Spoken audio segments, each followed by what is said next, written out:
Praise the Lord. The best wishes to you and your family members in the name of God. దేవుని నామమునకు మహిమ కలుగును గాక. దేవుని నామం పేరిట మీకును మీ కుటుంబ సభ్యులకును శుభాభివందనములు. ఈరోజు దేవుని వాగ్దానం. Today God's promise. భక్తియందు సహోదర ప్రేమయందు దయను అమర్చుకొనుడి. 2వ పేతురు రాసిన పత్రిక 1వ అధ్యాయం 7వ వచనం. And godliness with brotherly affection with love. 2 Peter chapter 1 versus 7.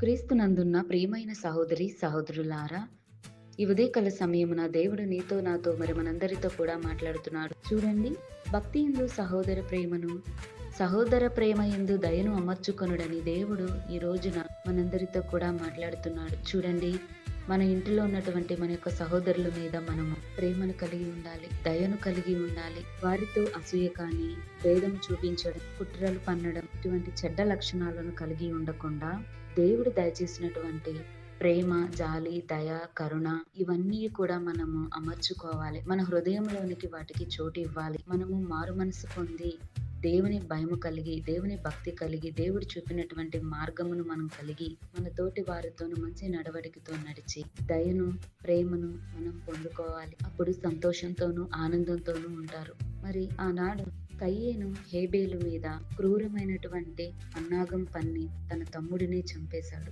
కేవలం భక్తిలో తనకంటే తన తమ్ముడిదే భక్తి ఎక్కువ ఉన్నదని అసూయ కలిగి, ఈర్ష్య కలిగి తన సహోదరుని చంపేశాడు. మరి వారిద్దరి మధ్య భక్తి విషయంలో అసూయ ద్వేషం పడి ఉన్నారు. అలాంటి వ్యక్తులంగా మనం ఉండకూడదంటున్నాడు దేవుడు. ఒకరి యందు ఒకరు సహాయమును, ప్రేమను, దేవుని భయమును, సమాధానమును, నెమ్మదిని కలిగి ఉండాలని దేవుని యొక్క వాక్యం సెలవిస్తోంది. కనుక దేవుడి వాక్యమును దీవించును గాక.